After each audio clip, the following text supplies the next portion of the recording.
All right, hello everybody. It's Danette Hutchinson with The Bride.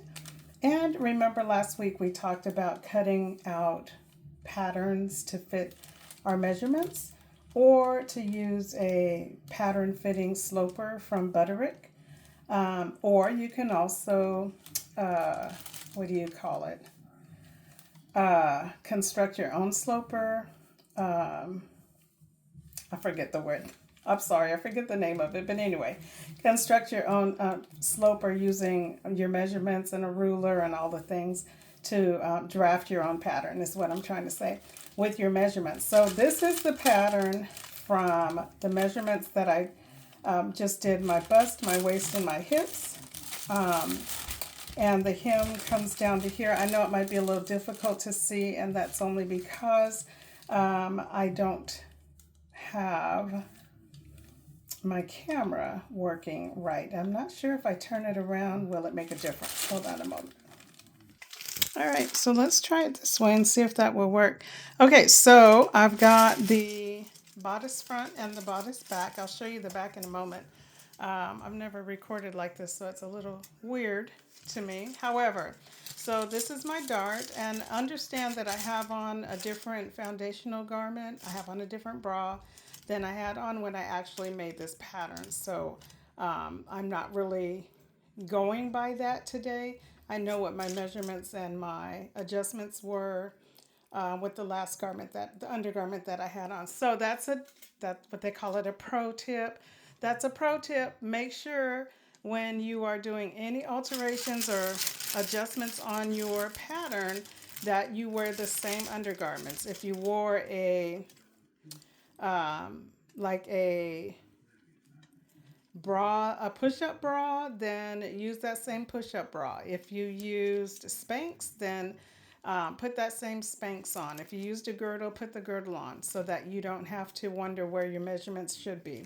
All in all, this is what I've got. So I have this up to my, and this has, the pattern itself has seam allowance. I don't know if you can see that. I don't even know how to show you, but it's got seam allowance all over it.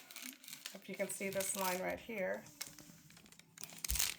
it's got seam allowance all over it and even on the back. Okay, so I've got my neckline right here, which is a great fit. Can you see that? Oh, there we go. There we go. I've got my neckline right here, which is a great fit. This is going straight down my center front.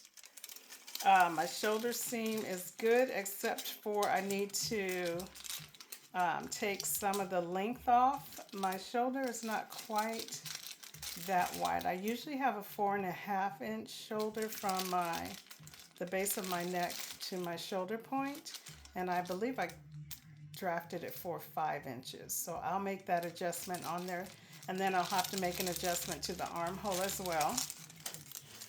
Here is going to require me to take this out or put a bust dart, which would wind up somewhere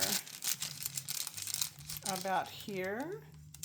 It should line up right at the point where your fisheye dart lines up. So that's going to be an adjustment that I need to make, and I'm going to go ahead and mark those things on the pattern while I have it on. So hold on one moment. Okay, you can see where I made the shoulder point mark right here. That's going to affect my underarm. So I'll make that adjustment first. You make your lengthwise adjustments.